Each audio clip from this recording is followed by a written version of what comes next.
पहले ही दिन लोकसभा में विपक्ष का जबरदस्त हंगामा। एसआईआर के मुद्दे पर विपक्ष ने की नारेबाजी।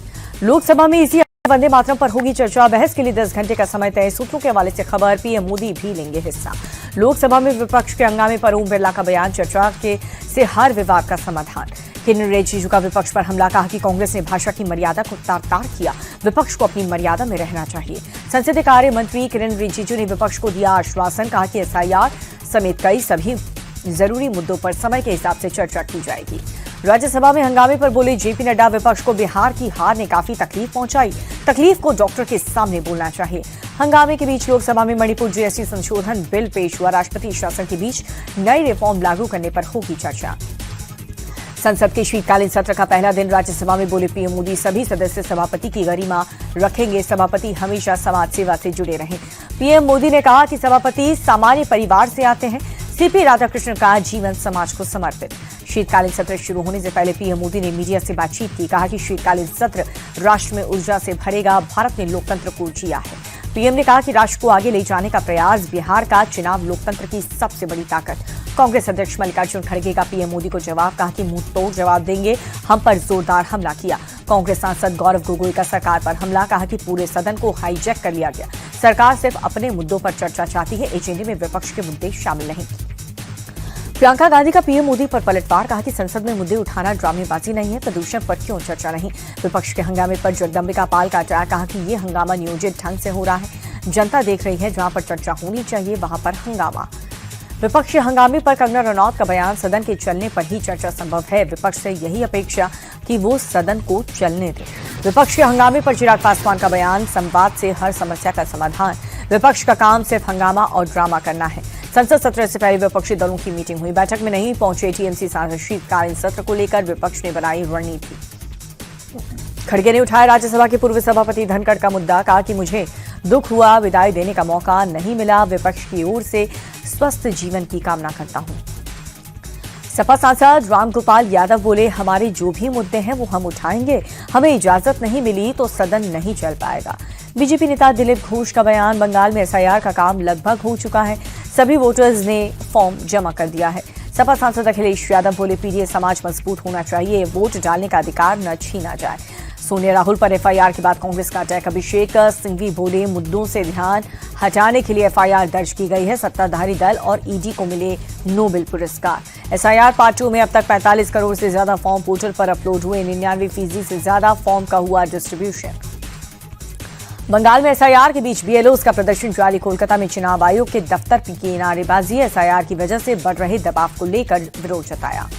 यूपी में एसआईआर पार्ट 2 को लेकर के जागरूकता अभियान, बीजेपी नेताओं ने घर घर जाकर के लोगों से वेरिफिकेशन कराने की अपील की। कुंडी खटकाओ अभियान में शामिल हुए deputy CM Brajesh Pathak, SIR की तारीख बढ़ाने की सराहना की। यूपी में भी बीएलओज की मौत पर सियासत जारी, कांग्रेस ने चुनाव आयोग और सरकार को मौतों के लिए ठहराया जिम्मेदार। लखनऊ के बिजनौर इलाके में पुलिस का सर्च ऑपरेशन, अवैध रूप से रह रहे लोगों की आईडी और आधार कार्ड चेक किए गए। यूपी के गोंडा में 87 बीएलओज को किया गया सम्मानित, समय सीमा से पहले एसआईआर का काम 100% पूरा किया। बिहार में नई सरकार बनाने के बाद पहला विधानसभा सत्र, प्रोटेम स्पीकर नरेंद्र नारायण यादव ने नवनिर्वाचित विधायकों को शपथ दिलाई। शपथ ग्रहण पर बोले बिहार के मंत्री मंगल पांडे, सदन के अंदर पॉजिटिव माहौल देखने को मिला। मंगल पांडे का विपक्ष पर निशाना, बोले कि तेजस्वी और राहुल को उनके ओवर कॉन्फिडेंस ने डुबाया है, अभी जारी है बड़बोलापन। विधानसभा सत्र पर बोले मंत्री संजय पासवान, एनडीए सरकार को बहुत बड़ा जनादेश मिला, जनता के विश्वास पर खरा उतरेंगे। आरजेडी विधायक भाई वीरेंद्र का बड़ा बयान, हमारा मनोबल पहले से ही हाई है, संख्या बल में कम लेकिन लड़ाई लड़ने में हमारी संख्या बहुत है। भाई वीरेंद्र ने चिराग पर लगाया आरोप, कहा कि हमारे कुछ विधायकों को उन्होंने तोड़ने की कोशिश की, मगर हम सब एकजुट हैं। हम चुनाव हारे हैं लेकिन हिम्मत नहीं। कांग्रेस विधायक कमरूल हुड्डा का बयान। आरजेडी के बयान पर मंत्री नितिन नवीन का पलटवार, कहा कि विपक्ष को बिहार की जनता ने जवाब दिया है, जनता का जवाब समझे, विकास में सहयोग दें। पहली बार विधायक बनी मैथिली ठाकुर ने जताई खुशी, कहा कि शपथ के बाद सभी दिग्गजों का आशीर्वाद मिला। आरएलएम विधायक आलोक सिंह ने अपने क्षेत्र की जनता का आभार जताया, बोले चुनाव के दौरान की गई सभी घोषणाएं पूरी करेंगे।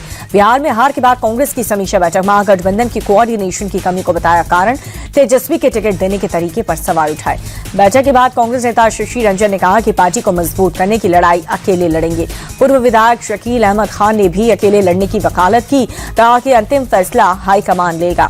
बिहार आरजेडी अध्यक्ष के बयान पर कांग्रेस पीसीसी चीफ का पलटवार। अजय श्राम ने कहा, कांग्रेस के वजूद पर सवाल उठाने वाले पहले इतिहास को देखें। कर्नाटक में नेतृत्व परिवर्तन की खबर के बीच एक बार फिर से ब्रेकफास्ट पॉलिटिक्स। अब deputy CM DK Shiv Kumar ने सीएम सिद्धरामैया को कल सुबह नाश्ते पर बुलाया। देश भर में डिजिटल अरेस्ट से जुड़े मामलों की जांच करेगा सीबीआई। सुप्रीम कोर्ट ने दिए निर्देश। पीएम मोदी ने नागालैंड स्थापना दिवस की दी शुभकामनाएं। ट्वीट करके लिखा, नागालैंड समृद्धि और प्रगति के साथ आगे बढ़ता रहे। बीएसएफ राइजिंग डे पर बोले, कश्मीर के आईजी ऑपरेशन सिंदूर के बाद अब तक 2 बार घुसपैठियों की कोशिश हुई है। सेना ने 13 में से 8 आतंकियों को मार गिराया। पाकिस्तानी पोस्ट से घुसपैठियों के लिए 100 से 120 आतंकी तैयार। आईजीपी कश्मीर ने कहा कि हम डट करके आतंकवाद से मुकाबला कर। दिल्ली ब्लास्ट केस में एनआईए का बड़ा एक्शन। कश्मीर में कई जगहों पर ताबड़तोड़ छापेमारी। ब्लास्ट के आरोपियों के घर पर रेड। जम्मू कश्मीर के अनंतनाग में सुरक्षा बलों ने की मॉक ड्रिल। रेलवे स्टेशन पर आतंकी हमले को लेकर लोगों को अलर्ट किया। दिल्ली ब्लास्ट केस में लखनऊ में एनआईए की रेड। डॉक्टर शाहीन के घर पर चल रही कार्रवाई। पिता और भाई से की पूछताछ। कल पकड़े गए टेरर मॉड्यूल के हेड शहजाद भट्टी का नया वीडियो आया सामने। लॉरेंस और अनमोल बिश्नोई को धमकी देते दिखे। अल-फलाह के चेयरमैन की साकेत कोर्ट में पेशी। जवाद सिद्दीकी को 14 दिन की कस्टडी में भेजा। वंदे मातरम पर सपा सांसद जियाउर रहमान का विवादित बयान, हमारे मजहब के इसका कोई मतलब नहीं है। 466 करोड़ के मसाला बॉन्ड केस में केरल के सीएम की बढ़ी मुश्किलें। ईडी ने कारण बताओ नोटिस जारी किया। मध्य प्रदेश के रायसेन में भरभरा कर गिरा नया गांव पुल। 2 बाइक सवार 4 लोग घायल। मजदूरों ने भाग करके जान बचाई। एमपी के धार में किसानों ने किया चक्का जाम। एमएसपी और कर्ज माफी को लेकर आंदोलन। एनएच 53 पर टोल प्लाजा के पास धरने पर बैठे। एमपी के भिंड में शादी समारोह के दौरान युवक ने की हर्ष फायरिंग। पुलिस ने 3 को गिरफ्तार की। महाराष्ट्र के सोलापुर में कार और ट्रक की टक्कर हुई। हादसे में 5 लोगों की मौत हो गई। नागपुर में फोम के गोदाम में लगी भीषण आग। दूर तक दिखाई दी आग की लपटें। ग्रेटर नोएडा में शादी समारोह के दौरान हर्ष फायरिंग हुई। गोली लगने से 10 साल के मासूम घायल हुआ। यूपी के सीतापुर में नशेड़ी बस चालक राहगीरों को रौंदा। 2 वाहनों को भी मारी टक्कर। सीतापुर चीनी मिल में गार्ड ने किसान पर तानी बंदूक। देर रात मिल के बाहर किसानों ने किया हंगामा। अलीगढ़ पुलिस ने चोरी हुए 186 मोबाइल फोन जब्त किए। 32 लाख रुपए कीमत। हापुड़ में हाईवे के पास सूटकेस में मिला महिला का शव। इलाके में फैली सनसनी। बुलंदशहर के हिंदू इलाके में मुसलमान के घर पर खरीदने पर नाराजगी। गुस्साए लोगों ने मकान बिकाऊ है के पोस्टर लगाए। गुस्साए लोगों के डेलीगेशन से मिली बीजेपी विधायक मीनाक्षी सिंह। खुर्जा की डेमोग्राफी बदलने का आरोप लगाया। बिहार के पूर्णिया में पैसों के विवाद में फायरिंग हुई। एक युवक ने दूसरे पक्ष पर फायरिंग की। वीडियो वायरल होने के बाद आरोपी की तलाश जारी है। बिहार के छपरा में कुख्यात बदमाश का एनकाउंटर। पुलिस ने शिकारी राय के पैर में गोली मारी। हत्या के मामले में फरार था आरोपी। हरियाणा के रोहतक में बैंक कर्मचारी में लूट हुई। स्कूटी सवार बदमाशों ने वारदात को अंजाम दिया। लूटपाट की घटना सीसीटीवी में कैद हुई। सहारनपुर देहरादून हाईवे पर शुरू हुआ ट्रायल रन। दिल्ली से उत्तराखंड के रास्ते को 2.5 घंटे में कवर करेगा। नवी मुंबई एयरपोर्ट पर यात्री परीक्षण सफल। 25 दिसंबर से नियमित उड़ानें होंगी शुरू। राजस्थान के झुंझुनू में दर्दनाक हादसा। शादी की शॉपिंग के लिए जा रहे बीएसएफ जवान को बस ने रौंद दिया। राजस्थान के कोटपुतली में अवैध यूरिया फैक्ट्री पर कृषि विभाग का छापा। 10 एनपीके बैग किए बरामद।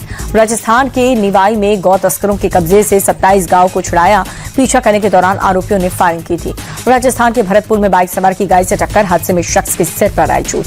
अयोध्या के राम मंदिर में गीता महोत्सव पर खास आयोजन। गुरुकुल के बच्चों को दी गई दीक्षा। उज्जैन के महाकाल मंदिर में एकादशी पर विशेष भस्म आरती। बड़ी संख्या में श्रद्धालु शामिल हुए।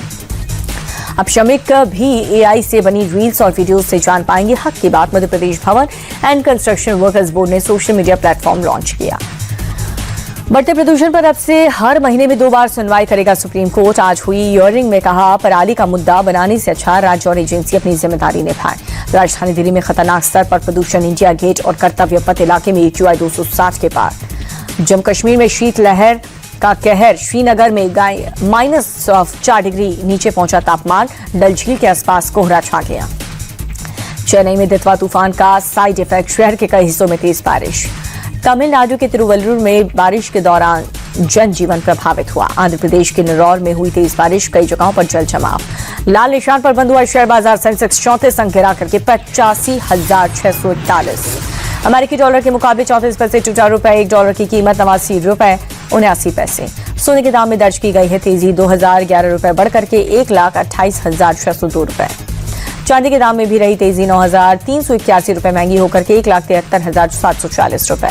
नवंबर में यूपीआई से 26.32 लाख करोड़ रुपए का लेन देन हुआ है। टोटल 2,047 करोड़ ट्रांजैक्शन हुए। डालमिया सीमेंट को 266 करोड़ का टैक्स नोटिस। कंपनी बोली इससे कोई परेशानी नहीं होगी, मजबूती से रखेंगे अपना पक्ष। भारत के इंडस्ट्रियल प्रोडक्शन में 0.4% की उछाल हुई। पिछले साल अक्टूबर महीने में 3.7% था ग्रोथ। पंजाब नेशनल बैंक की ब्रांड एम्बेसडर बनी विमेंस क्रिकेट टीम की कप्तान हरमनप्रीत कौर, जिम्मेदारी मिलने पर जताई खुशी। ब्रांड एम्बेसडर बनाए जाने पर हरमनप्रीत ने पीएनबी का जताया आभार, कहा कि प्रतिभाओं को मिलकर के मोटिवेट करते रहेंगे। लखनऊ खादी महोत्सव में 3 करोड़ 20 लाख की रिकॉर्ड बिक्री हुई। पिछले वर्ष की तुलना में 42% की वृद्धि हुई। यूपी सरकार में मंत्री सुरेश खन्ना ने भी खरीदारी की है, कहा कि खादी हमारी सांस्कृतिक धरोहर, सभी को इसे मिलकर के आगे बढ़ाना चाहिए।